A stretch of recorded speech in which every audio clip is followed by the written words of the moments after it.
Hi, welcome to Attention Deficit Hyperactive Book Club. Yep, I got this book from Dollar Tree. Let's see if it's any good. So, the reason I wanted to do this is because I always joke that I'm practically illiterate. I very much struggle with reading, mainly because of my ADHD, if you couldn't tell by the title. So what I have noticed though is that I really enjoy podcasts where people are talking about stories. One of my favorite podcasts at the moment is Creepcast, which is a podcast with Wendigoon and Papa Meat where they talk about creepypastas. They like read it together and then talk about it in the middle of reading it. And I'm like, dude, that's so much better for me than just like sitting and reading something because my attention span, I'm so conversational that like in school, a lot of times I wouldn't read what I was assigned to read because I knew I couldn't understand it if I just tried to read it, but I would wait for the discussion because I can discuss anything all day. So what I'm going to try to do to get myself to read some of the many books I have on my bookshelf is I'm going to try reading it out loud and letting myself have whatever rabbit trails that I want to have, going wherever my mind leads me, and basically having discussions with myself because I don't have friends to do a podcast with. So that's the idea. That's what we're going to try. So this book is called Raft of Stars by Andrew J. Graff. Also, you would think that because I'm a preschool teacher, I'm pretty good at reading out loud because I do it all the time when I read my kids all these stories, but they're kind of at a much lower reading level. I feel like my reading level is. Okay, I'm sorry. See already rabbit trail. So I flipped to the prologue. Um, and I guess there's a character named Fish. Wait, prologue is a part of the story, right? That's like an introduction. It's not like an author's note where it's like out of character, out of the universe. Right? I think so. So, to Fish's grandpa. And immediately my mind goes to Good Mythical Morning, where they created this whole game, this whole competitive sport called Catch the Fish with Grandpa. Anyway, okay. Prologue. We're in the prologue. To Fish's grandpa. Also, I'm sick. I have a cold because I work in a preschool, which is basically a germ factory, so sorry about the sniffles and my voice sounding weird, and also the audio sounding terrible. I have a microphone somewhere, but it, I, I, yeah. To Fish's grandpa. Okay, so it's talking to the grandpa. Sorry, that's obvious. To Fish's grandpa. Fish had me put this note on your fridge to tell you we are running away. He says we're going to find his dad. We will mail you money for the sack of food we took from your cupboard, and the jackknife, and the 2 cups, and the pack of matches. Fish says to tell his mom, don't worry. We have my old man's gun and 5 bullets. We have our bikes and fish poles and a tarp, and also a pouch of your tobacco, and we'll send money for that too. Please tell the sheriff that Fish didn't want to shoot my old man. Oh, my old man is dead in my kitchen, on the floor by the table. From Dale Bredwin. So Bredwin is spelled like the word bread and then the word win. I wonder if he's the breadwinner in his family. Okay, so it's like two young-ish guys, I guess. At least young enough to have living grandparents. Okay, 1. It doesn't say chapter 1, it just says 1. Whew. I'm nervous. I wonder if my voice will hold up. Alright.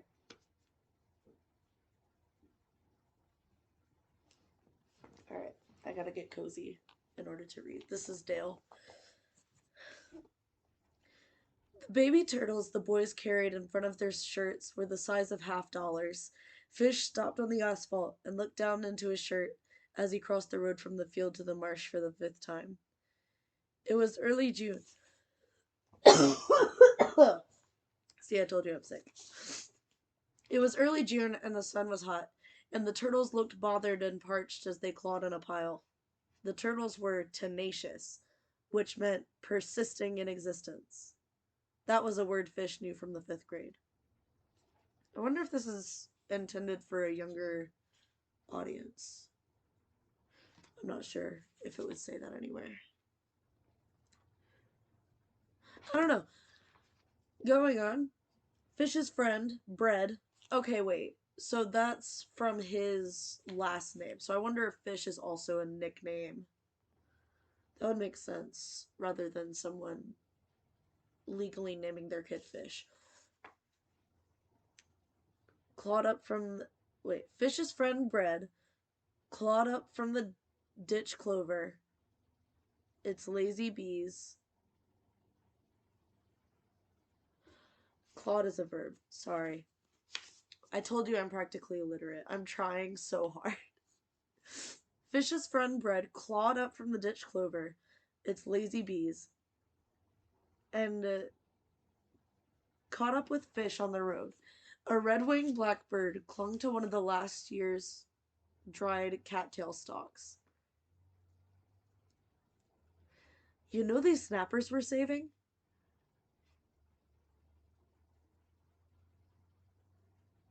I already read it wrong.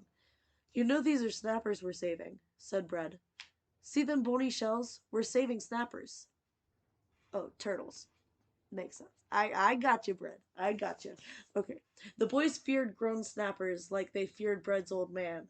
If there was one thing that could stop the boys in their tracks, it was the discovery of a full-grown snapper. How the thing reared up and hissed in that way that it didn't seem right for a turtle to do. Turtles and dads weren't supposed to rear up and hiss. Fish looked down into his own shirt and shrugged. They don't look mean yet, he said. I wonder if these guys are Southern. I don't know. Fish and Bread sound like very redneck nicknames. The asphalt road they stood on was quiet and old and bleached nearly white by the sun. It cut through marshes and drained marshes that had been long ago tilled into cornfields. The rooftops of the town of Claypot rose up from the fields a half-mile away. The two sagging roofs of Bread's old man's house and the mechanic's shop butted up against the fields to the south. Fish hated that house and shop.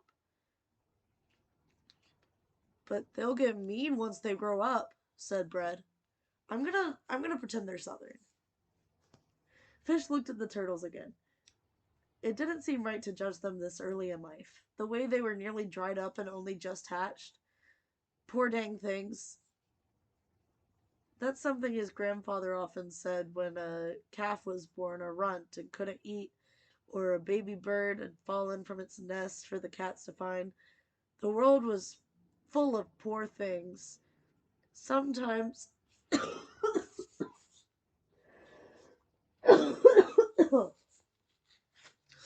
I'm fine. Sometimes Fish's grandfather looked at Bread with the same kind of pity in his eyes. Okay, I'm gonna start that all over because I did not like how I read that. But they'll be mean once they grow up, said Bread. Fish looked at the turtles again. It didn't seem right to judge them this early in life. The way they were nearly dried up and only just hatched. Poor things. That's something his grandpa would say when a calf was born a runt and couldn't eat, or a baby bird had fallen from its nest for the cats to find. The world was full of poor things. Sometimes Fish's grandfather looked at Bread with the same kind of pity in his eyes. But then he'd seem to catch himself and say something about how grateful he was for Bread's hard work that day, or how he hoped Bread would be back the next. Fish had seen the same looks of pity in the eyes of other grown-ups when they got around Bread. He'd seen it in the eyes of the sheriff when he came around, and even the gas station clerk, when Bread trudged up to the counter with his ragged sneakers to buy a candy bar with money Fish's grandpa had given him. There was pity, but also wariness. Like they were just waiting for Bread to turn out like his dad, waiting for him to pocket the candy and bolt. Bread was poor, and his dad was mean, but Fish disliked the way grown ups looked at his friend. He didn't like what it did to his heart, how it made his friendship bear some sort of shame. I want to save him, said Fish. Bread nodded and grinned. Me too, he said. The boys have been working their. That's not what it says. Hold up. The boys have been walking their bikes towards Clay Pot when they found the turtles. The overwintered snappers emerged from a dried culvert ditch. The tracks were evident, but instead of clawing their way through the culvert into the marsh, they clawed their way into the dry dirt and tilled up cornfield. They wouldn't find water if they went that way, and in another week they'd get beaten up by the planters. There were hundreds of them, like little round stones pushed up by a thaw. The boys leaned on their handlebars, watching all the doomed turtles. It had been a good day until then, and doom would ruin it. Before they found the turtles, they sat in the pine trees behind Fish's grandpa's barn, and before that they lit off firecrackers in the barn silos. Fish loved lighting off firecrackers in silos. What? I did not know silo was spelled like that. It's like Silo. Anyway, the way the air was so dank and still, the way the match flared and the fuse sparked, and you covered your ears and squinted your eyes because the darkness was about to become so filled with noise and light. Lighting firecrackers always made Fish feel as if something big was about to happen, big enough to change a regular day. You just had to wait for the fuse, and then the noise and smoke would take you somewhere. And when things got quiet and dark again, you could always light off more firecrackers as long as you had more matches. These guys are definitely from the South. That is some redneck stuff if I have ever heard it. I have juice. Oh man, I gotta open it. It's just kind of a juice kind of night. By the way, I don't know if this video will be flipped whenever it's done.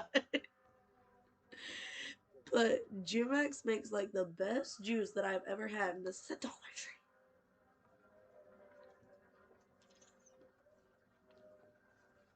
So yeah, if this video were to have a sponsor, it would be Dollar Tree, because the book and the Jumex both came from Dollar Tree.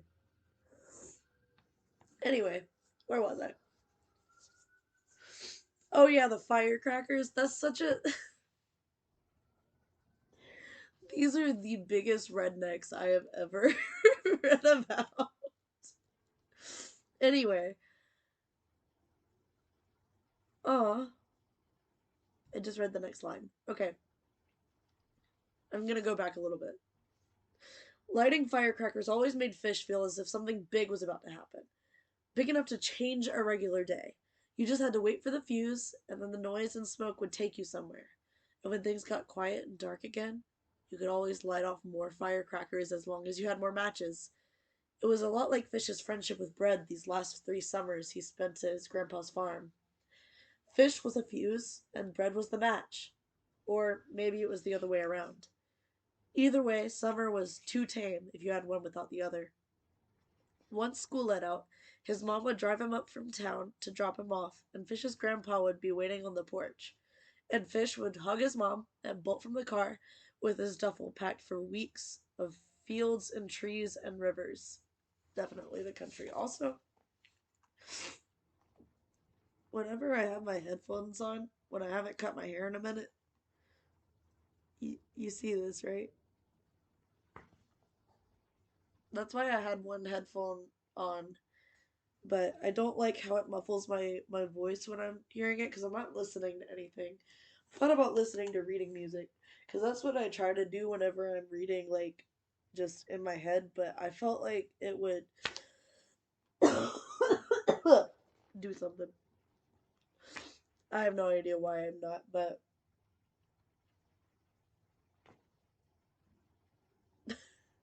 I think I'm gonna leave them off, even though it looks ridiculous. We'll just tune it out. Alright. See, but now I feel so loud. Both boys were covered in cornfield dust up to their armpits from gathering the turtles, and the turtles themselves were white with it, like they'd been shook up in a bag of frying flour Fish's mom used to batter chicken halves. Used. It's not used to. It's like she actually used the flour to batter the chicken halves. It was a dry spring. The tractors that. I wonder what time period this is. Because, like, obviously my headcanon is that they're Southerners, but I wonder when it's supposed to be. I don't know. Maybe we'll find out. I feel like if it were modern, that when was it written? That's a good clue, right? I feel like if it were modern, I don't know. Okay, so it was written in 2021, so very recent, which is probably why it was sold at Dollar Tree. Um, because it's probably like a small author trying to like sell their book wherever they can. Um, but I don't know. I'm interested to see if there is like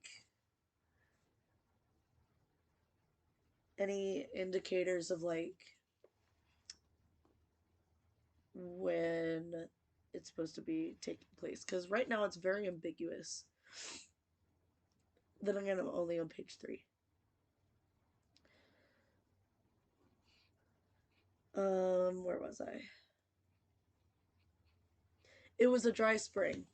The tractors that dragged the soil smooth last week raised dust clouds that hung in the air for hours. A frigid winter with too much snow, and now a spring without rain. Ugh, excuse me. The winter was hard on the wildlife. When what snow there was first melted, the boys found 3 deer laying dead in the woods beneath a cedar tree. Also, it does say lying dead, like is proper grammar. I just said it wrong. The boys found 3 deer lying dead in the woods beneath a cedar tree, eyes milky and open. It looked as if the animals had grown too tired of the cold and decided to lie down for a while, amazed that the winter so cold could exist even this far north. Poor things, Fish had said, after hesitantly prodding one with a stick to prove death didn't bother him. So they are dead. Their eyes are just open. I was unclear on that. Even though it said dead, I'm just dumb. On the opposite side of the asphalt road, the ditch met marsh water. The water was cold and dark with silt, and the wet bank seeped into the toes of the boys' shoes as they squatted to free the snappers. Ugh, I hate that feeling. So I work at a summer camp, which has a lot of, outdoor stuff. And the feeling, like, right up at the lake, whenever I'm, like, in my sandals trying to, like, get canoes in the water, the feeling of the mud, like, right up at the shore, like, just going in between my toes. So anyway, my point is that's a very good description because I don't like it. I'm sure some people like it because somebody likes everything. Well, not like one person liking everything, but like everything has somebody that likes it.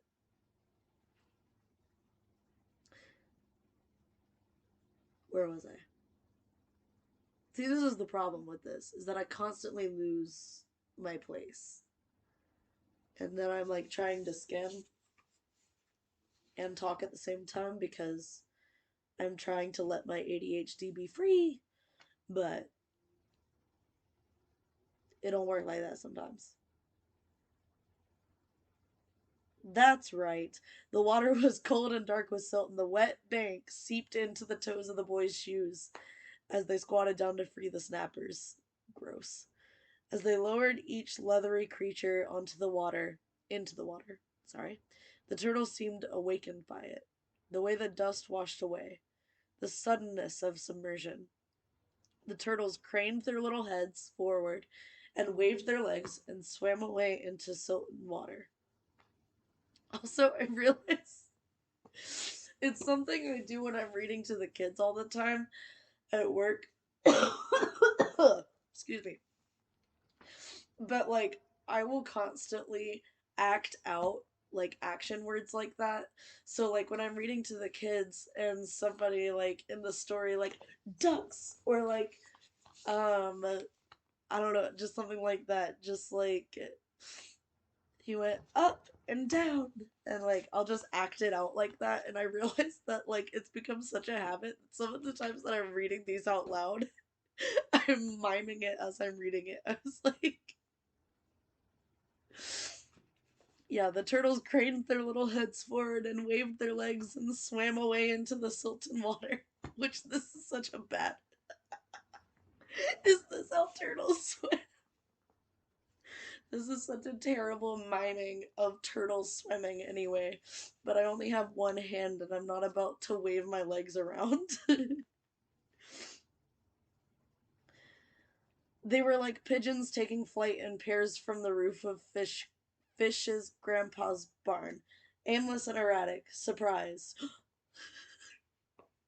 Okay, that one was on purpose. Sorry. Last one, said Fish, holding a kicking turtle over the water. Ugh. Bread had already emptied his shirt and now washed his hands in the marsh. He sat back on his heels, looking very satisfied as Fish freed the baby snapper. If Fish could pray the way his mom prayed, which was without ceasing and for everything, he would say a prayer for these turtles. He felt happy for them, or at least happy with himself. But he worried, too. They were so small to be out in the marsh. They were each of them alone out there. Fish couldn't decide whether to admire or mourn them. Good luck, he said in a whisper, rubbing his palms together in the water and then looking up at the position of the sun. It was about to sink towards the treetops of Claypot. He smiled. His smile faded as he saw the town again, saw the rusted tin roof of Bread's old man's house. What are you gonna say? Asked Fish. To the turtles? Bread asked. The boys watched the surface of the marsh water as if waiting for the tiny heads to pop back up. They never came. After their dry march through the unplanted field, they wanted to stay buried in the silt for a good long while. To your dad, I meant, said Fish, and then regretted saying it at all. Bread looked up from the water. His neck tightened. Oh, he said, and looked back at the marsh. The water surface was filled with light. On the banks, last year's grass lay brown and matted, but a good 6 inches of new growth poked through. Fish picked a flat blade of marsh grass, ran his fingers against its coarse grain, pretended to be interested in it. Then inspiration struck. There was a chance. My grandpa has more work for me to do tomorrow, said Fish.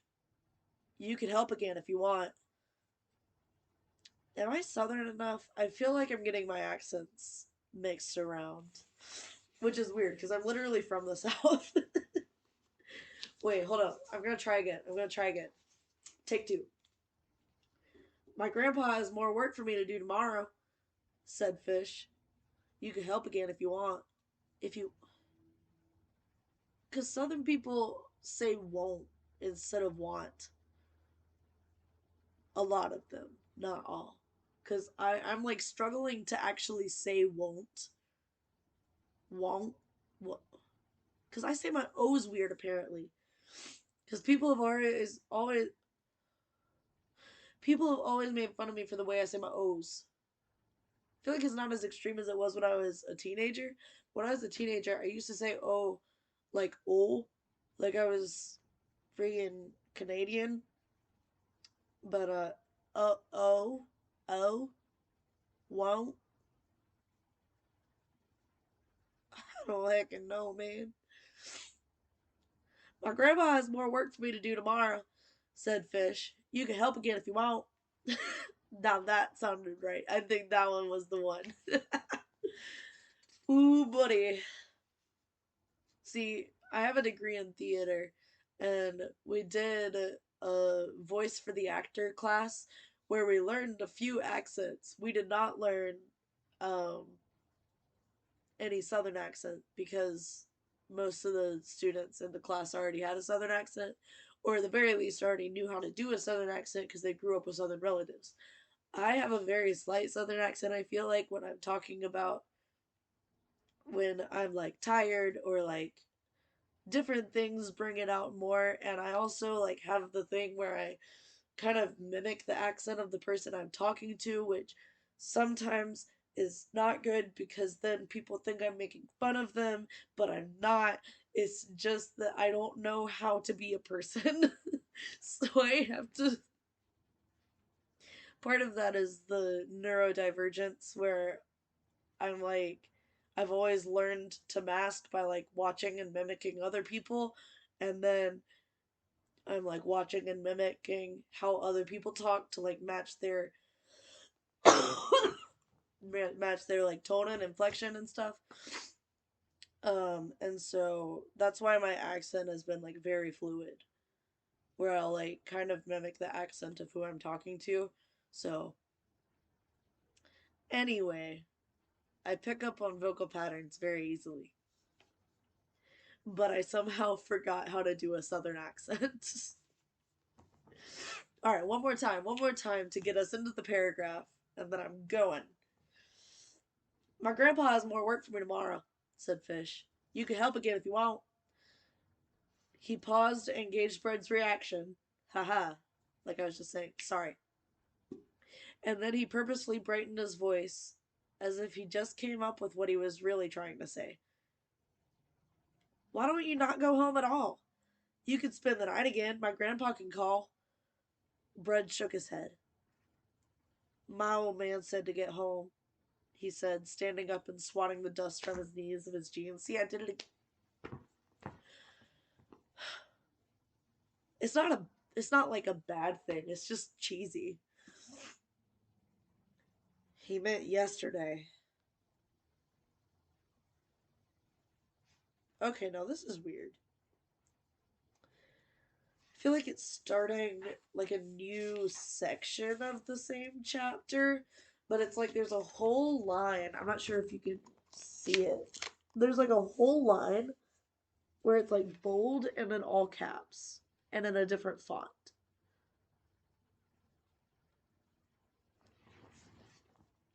But it's not the start of a new chapter. I think it's like the start of a new section of the chapter. I don't know.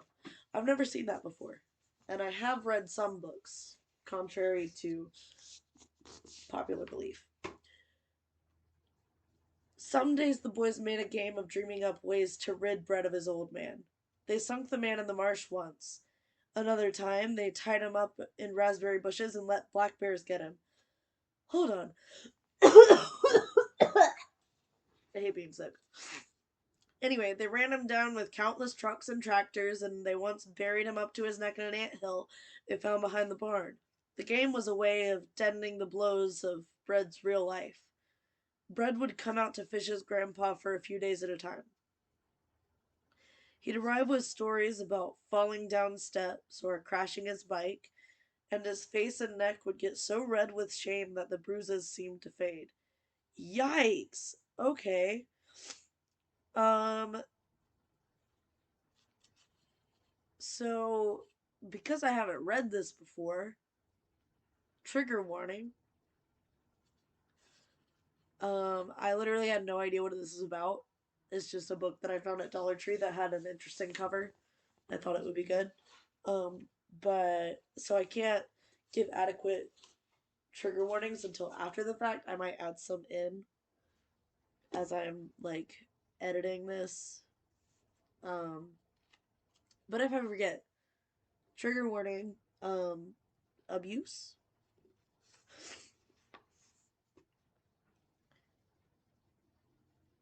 Always, though, by the time he left the farm, the bruises had more or yes. That's the phrase. Always, though, by the time he left the farm, the bruises had more or less yellowed. It wasn't every time, but it happened. One evening when Brid spent the night, Fish overheard his grandpa talking with Bread on the porch, asking him how bad it was at home.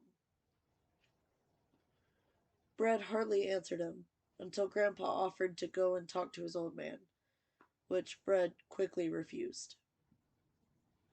Fish overheard the talk from inside the kitchen where he filled a glass with water.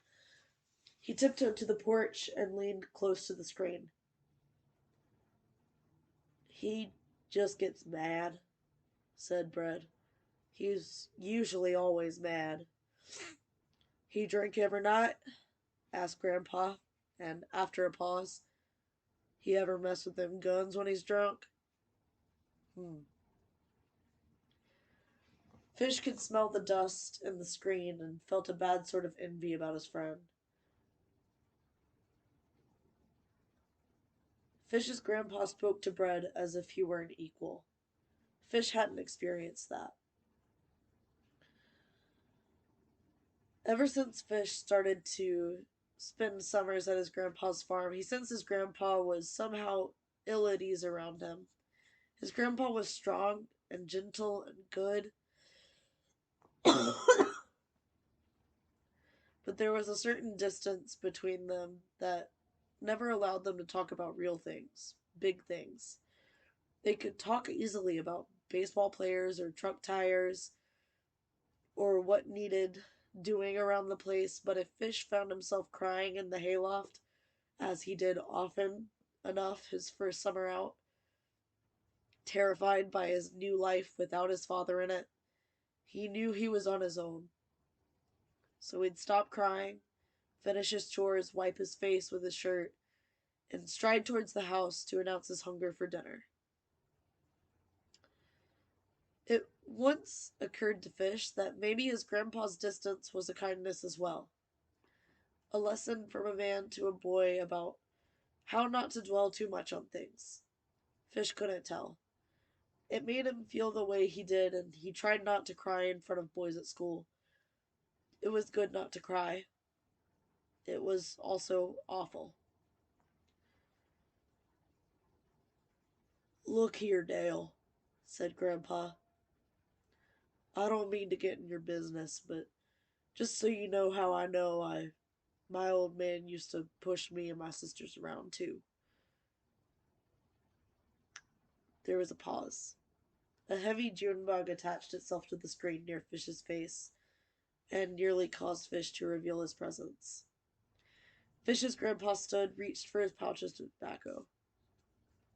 Okay, one of the things I'm noticing, and I'm sorry to kind of have such a lighthearted interruption with how heavy this has gotten all of a sudden, but I'm noticing that there's a lot of sentences that I think are phrased in a way that is supposed to give a sort of vibe of someone almost like an old man telling a story. Um but they make it hard for me to read because like it doesn't say Fish's grandpa stood and reached for his pouch of tobacco. It's like Fish's grandpa stood, comma, reached for his pouch of tobacco, period. So when I read that, it's like it looks like it's about to start a list and then the sentence just ends, so it's hard for me to read it out loud. So I'm sorry if it sounds so awkward while I'm reading it. I'm cold reading the whole book, so yeah, it's gonna sound awkward.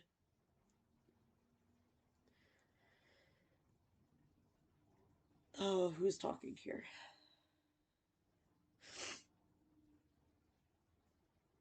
Grandpa's talking here. Okay, I had to read ahead a little bit. And I know how it goes if other people poke around at it.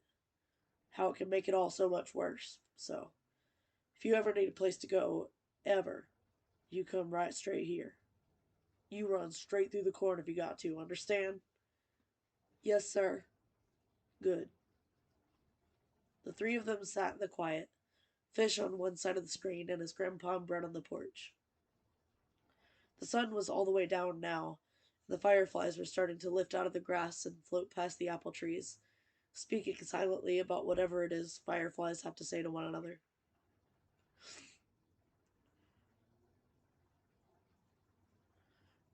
None of it means you can't grow up good, Dale. A lot better than your old man. You're gonna be a good one. You and Fisher are both gonna be good. So Fish is short for Fisher. We got our answer, boys. I'll drink to that.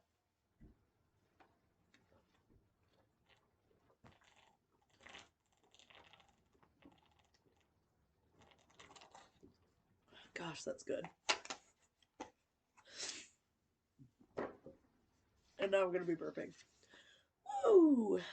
My voice is like half gone, dude. Oh, it sucks. Alright.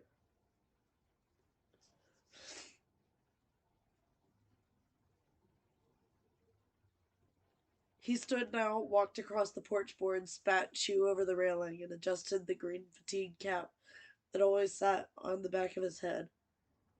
Its stout brim skyward. Fish was pretty sure he got the hat in Korea, but he never asked.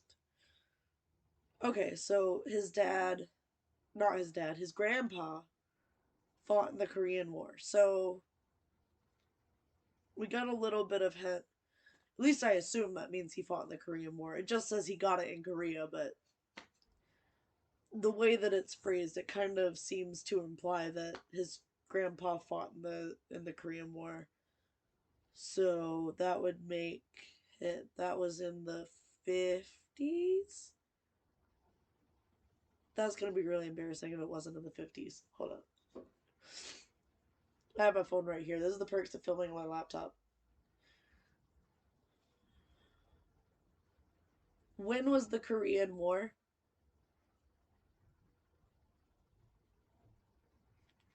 50s. Early 50s. So if the grandpa fought in the Korean War, let's say he was a young man.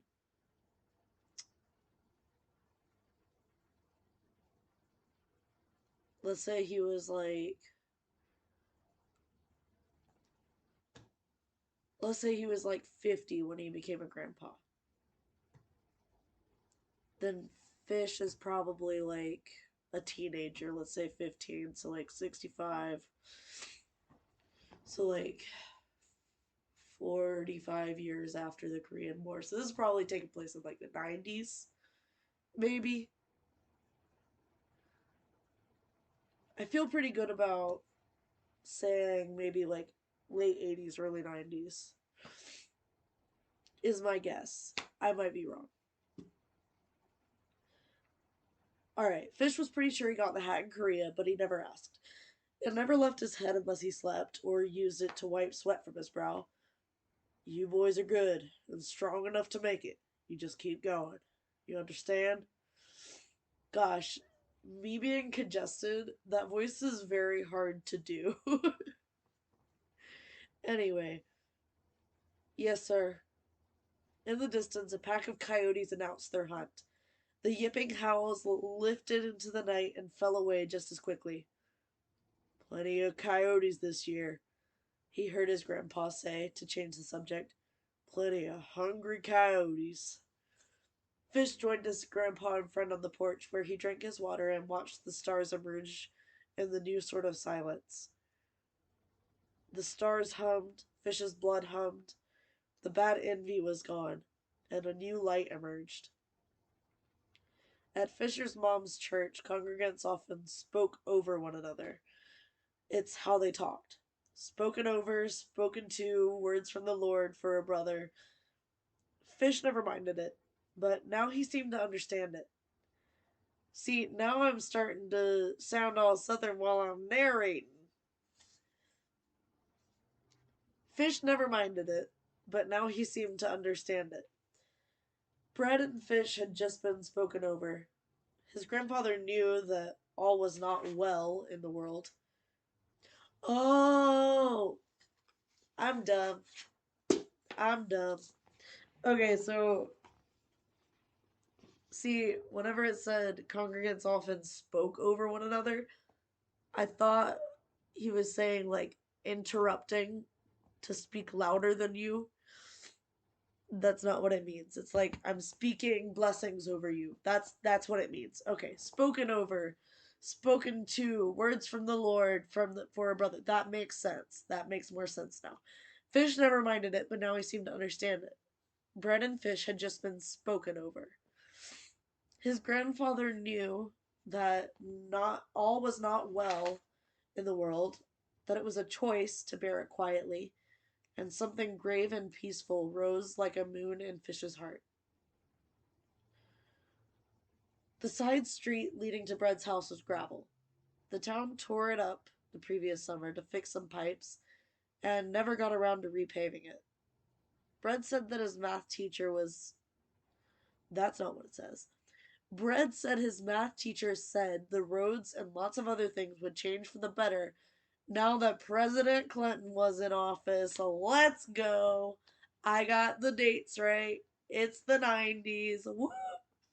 Can't even use my head voice at all. Whoop whoop. It's the 90s. Confirmed. All Fish knew about President Clinton was that he seemed to smile a lot and play a saxophone on the TV. Fish didn't know much about. Nope, that's not what it said. Fish didn't know how much help a smiling man with a saxophone would be about gravel road and clay pot. Fish's grandpa didn't know either. Bread's house was the last one on the left. And while none of them were nice, Bread's house was the worst. It had peeling paint like the rest, but it seemed to peel back in a meaner sort of way. The siding curled away in places, revealing bits of pink foam board and blackened wood, like lips peeled back from the gums and teeth. From bad gums and teeth. Excuse me. The grass was cut only when Bread was there to cut it, and even then, only when there was enough gas to run the smoking mower. Overgrown lilacs. Is that pronounced lilac or lilac? I think it's lilac. Overgrown lilacs grew against the window panes.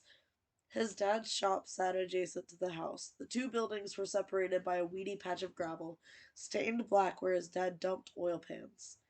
Halves of car transmissions and rusted motor blocks leaned against the center block shop.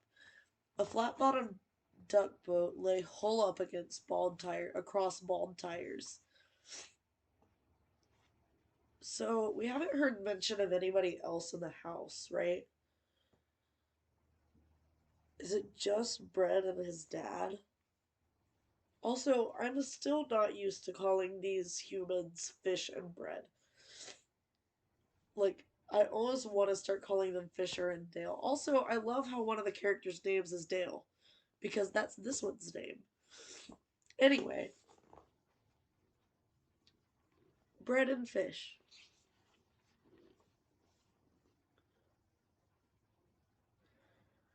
The boys stopped walking their bikes as they approached. The house was silent. Dusk was coming.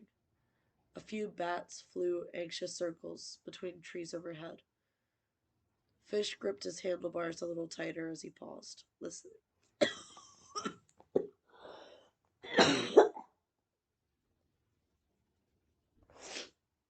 I'm dying. A few bats flew anxious circles between trees overhead. Fish gripped his handlebars a little tighter as he paused, listening. Bread shivered, even though it wasn't very cool. He did that sometimes when he got around his dad, or when his dad spoke to him. It was a visible rattling Fish pretended to ignore. It reminded Fish of the way a calf looks when it gets too bothered by flies on too hot a day. He hated it, for Bread's sake, he told himself. Maybe we can trap some coyotes, whispered Fish. And we can loose him in your house. Bread shrugged. Maybe, he stammered. We could starve him first. 2 weekends ago, the boys found one of Grandpa's calves lying dead inside its own fence. The coyotes typically hunted rabbits and fawns, but after hard winters like the last one, the rabbits were picked thin and fawns scarce, and the coyotes were forced to go after larger prey. The coyotes peeled back the calf's hide and ate most of what they could. Grandpa got his deer rifle out of his closet. Killing coyotes wasn't a thing he wanted to do. The coyotes have pups to feed too, but there's a tipping point. And when calves start getting killed, and right near the barns too.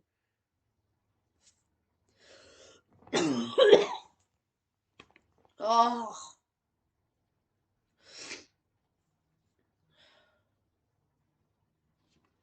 hold on. My throat is killing me. I'm miserable.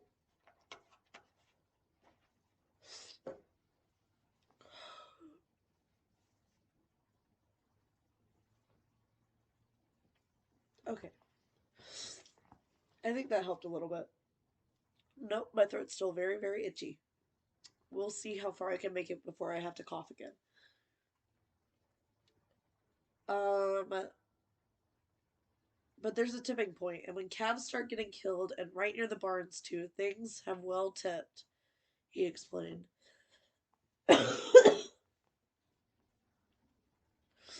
Fish had helped birth that calf. He remembered the way it stood up for the first moment, all tipsy and bow-legged in the straw. Fish felt anger in his jaw and stomach when he saw that calf half eaten in the mud, paw prints all over it. It felt righteous to him that night, going out in the fields with a spotlight and rifle in his grandpa's truck to kill coyotes. Okay, so now with that, how it's like talking about the coyotes and killing the coyotes, along with the prologue where they had just shot his dad.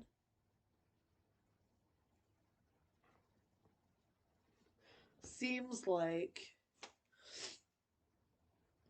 that's gonna be a similar reasoning where, like, yeah, there's a tipping point, and when you're hurting kids, you gots to go.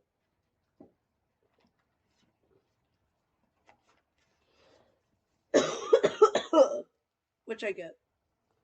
I'm not condoning murder, by the way, but it's a lot more understandable when um, kids are getting hurt. I do think people who hurt kids should be locked away forever. Um,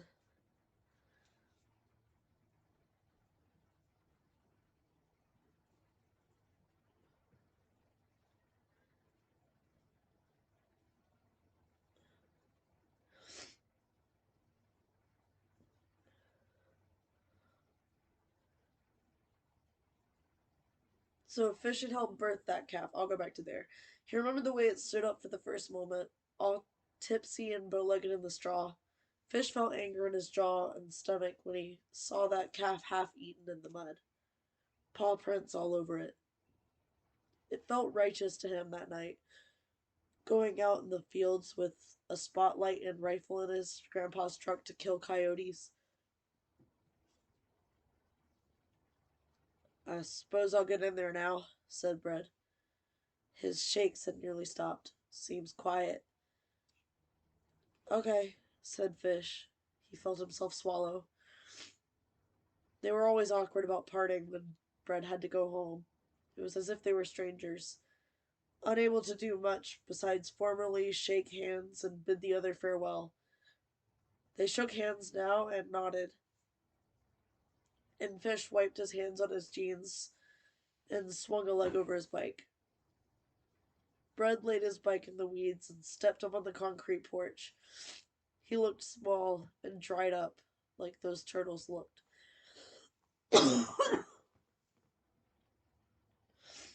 Bow-legged and weak like that calf was, and Fish felt dried up and weak for abandoning him again.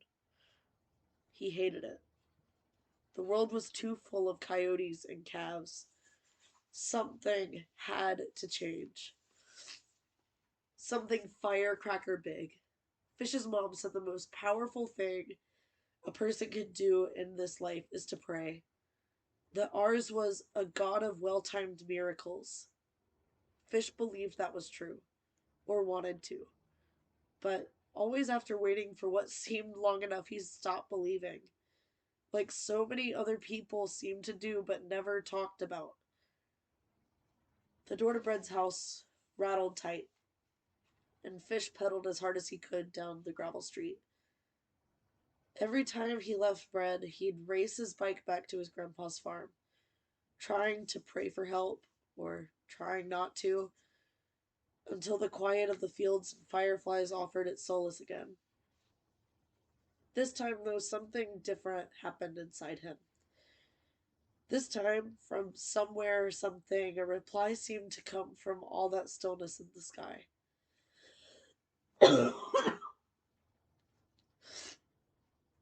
He couldn't hear it, but it was spoken somehow. This crystalline understanding. Fish was the change being sent. It was loud enough to make him lock up his coaster brake in the gravel. Stars aligned overhead. The moon and crickets waited. Fish clenched his fists on the handlebar tape. He wasn't going to leave Bread this time, and the bravery of that thought seemed so foreign to him, it was almost as if it had belonged to someone else. But it didn't. It belonged to him. Maybe it was because he'd known Bread for 3 summers, and Bread had become more like a brother than a friend. Maybe it was because Fish was 10 years old now. 10! And would turn 11 by fall. And there was a very big difference between the heart of a boy turning 10 and one turning 11. Maybe it was because he'd overheard his grandfather, a good and strong man, declare him good and strong. Something deep in his gut, something bright and dangerous and match-like, made him stop on that road. And it felt right, and made his heart hammer like it did when he rode out with his grandpa to kill coyotes. Fish looked out towards the marshes. Then he looked back at Bread's house. The moon witnessed the decision. Fish turned his bike around. Yo, that was good. Ooh, do I have a bookmark? I have a receipt. That's a bookmark. Oh, it's not even a receipt. It was the tag that came off of something. Dude, that was good. This book was at Dollar Tree. No, I didn't expect it to be that good. Like, there's definitely some like stylistic things that weren't my favorite, but I don't know. I feel like I'm gonna get really into this book. And like I really like how there's so much like symbolism happening with like the coyotes and the turtles and all of this stuff. And like I also like the references to God so far, since like I myself am a Christian. Like, I don't know, just gosh, I'm almost like speechless, which is crazy because I never stop talking. Yeah, I'm not gonna read another chapter. That was the end of the first chapter. But yeah, um, I also need to stop talking because I'm so sick. But anyway, that was the first of hopefully I'll get through this whole book and maybe more. I liked this. I like doing this. I think I'll do it some more. Bye.